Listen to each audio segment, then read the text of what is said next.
श्री राम, जय हनुमान। राम नाम के जाप से बड़ा असंभव कार्य आप संभव बना सकते हैं। बशर्ते वह काम आपका संभव कब होगा, आपको पता है इस चीज के बारे में। उस काम को संभव करने के लिए सबसे पहले आपको अपने आप को समय देना होगा, अपने आप को उस लायक आपको बनाना होगा। जो आप प्राप्त करना चाहते हैं उसके बारे में आपको सोचना पड़ेगा और ऐसे लोगों से दूर रहना होगा जो नेगेटिव विचारधारा वाले हैं।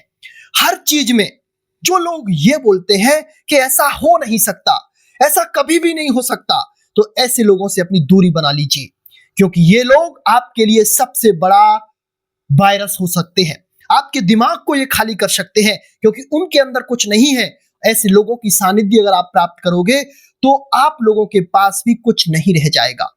जो कुछ भी होगा वो भी चला जाएगा। तो अपने आप को अगर पॉजिटिव बनाना है, आपको अपने आप को सफल बनाना है, तो आपको अपने समय को इन चीजों में देने के लिए मेहनत करनी होगी और समय का सदुपयोग करना होगा और राम नाम का निरंतर जाप करना होगा।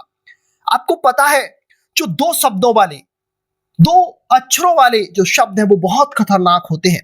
जैसे कि आप प्राण को ले लीजिए, प्राण से हमारा जीवन चल रहा है। हम जो सांस ले पा रहे हैं, बोल पा रहे हैं, कर पा रहे हैं, जब तक हमारे अंदर प्राण वायु है तभी तक कर पा रहे हैं। आप कोष को ले लीजिए, जिसके पीछे पूरी दुनिया लगी हुई है। धन प्राप्ति के लिए कौन नहीं चाहता कि मुझे धन प्राप्त हो जाए, कौन नहीं चाहता मेरे पास धन दौलत, ऐसो शोहरत, बंगला, गाड़ी सब कुछ हो जाए। सब चाहते हैं इस चीज को। गाय को ले लीजिए, गाय को पशुओं में माता का दर्जा दिया गया है, उसमें भी दो अक्षर होते हैं। तो ये दो अक्षरों के जो शब्द है ना, बड़े खतरनाक होते हैं। इसी तरह से जो हमारा राम नाम है वो दो अक्षर का है, और इन दो अक्षरों में भी जितने भी ये दो अक्षर के नाम है, इसका ये सर्वोपरि है। तो ये नाम आपके जीवन में क्यों नहीं बदलाव करेगा? ये नाम आपको क्यों नहीं बदलेगा? ये नाम आपके असंभव कार्य को संभव क्यों नहीं करेगा? करेगा, लेकिन उसके लिए आपको पहले इसमें अपने आप को ढालना होगा। जो लोग कार्य करने से पहले ही हार मान जाते हैं कि हमने इस कार्य में समय दिया, थोड़ा समय दे देते हैं, 1 महीने 2 महीने, और फिर इस चीज का रोना रोने लग जाते हैं कि हमने इसे करके देखा है, बहुत समय से हमने इसे किया लेकिन इससे कुछ नहीं होता है। तो वो लोग ये समझ लीजिए अपने जीवन में अपने आप को तो धोखा दे ही रहे हैं, उनके संपर्क में जो लोग आएंगे उनको भी वो धोखा देंगे, उनके जीवन को भी वो बर्बाद कर देंगे, उनके लिए भी वह उन्नति के मार्ग प्रशस्त नहीं होने देंगे।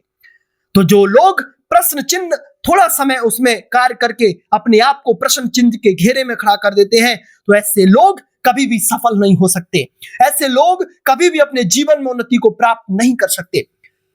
अरे एक चीज, इस चीज को समझिए आप, इसे हम अट्रैक्ट करने का एक सिद्धांत है, उसको समझते हैं।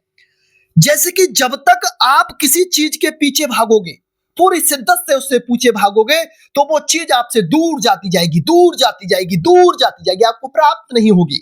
लेकिन आप उसी चीज के जब पीछे नहीं भागते हैं और आप अपने आप में विश्वास करते हैं, मैं इतनी मेहनत करूंगा, मैं इतनी लगन से कार्य करूंगा, मेरे गुरु द्वारा जो विधि बताई गई है, मुझको जो उपाय बताए गए, मैं उनका दृढ़ विश्वास के साथ पालन करूंगा, तो ये नियम, ये अनुभव, ये शक्तियां, ये रिद्धियां सब कुछ मुझे ढूंढते हुए आएंगी, ना कि आप उन्हें ढूंढते हुए जाएंगे। ये चीज आपके जीवन में कार्य करेंगे। लेकिन कब कार्य करेंगी? Believe your self. जब आप अपने आप पर विश्वास करेंगे, जब आप अपने आप को औरों से अलग समझेंगे, जब आप अपने आप को श्री राम जी को समर्पित करके, जैसा भी है, अच्छा हो, बुरा हो, सही हो, गलत हो, जो भी है, वो प्रभु को समर्पित करके आगे बढ़ते जाएंगे, तो आपको रोकने वाला कोई भी पैदा नहीं हो सकता है। अगर राम नाम का आसरा लिया है तो अपने आप को हर चीज में ढालने के लिए तैयार हो जाइए। बड़ी सी बड़ी कठिन परिस्थिति में अपने आप को हंसते हंसते ढाल दीजिए, तो आपके जीवन में अवश्य बदलाव आएगा। राम नाम से आपकी जो सोच होगी, जो चाह होगी, वो प्राप्त होगा। अगर आपको नौकरी चाहिए तो नौकरी प्राप्त होगी, भगवान की कृपा चाहिए वो प्राप्त हो जाएगा, रिद्धि सिद्धि प्राप्त हो जाएंगी और आपका जीवन बदल जाएगा। राम नाम का जाप जैसे ही आप करने लगोगे, वैसे ही आपके अंदर सकारात्मक शक्तियों का संचार होगा। वो सकारात्मक शक्तियां आपके जीवन को बदलेगी, आपकी राह को बदलेंगी, आपकी दिनचर्या को बदलेंगी, और आप मेहनत करने पर आतुर हो जाएंगे, तो आपका जीवन अवश्य अवश्य बदल जाएगा। आज के लिए बस इतना ही। जय श्री राम, जय जय हनुमान।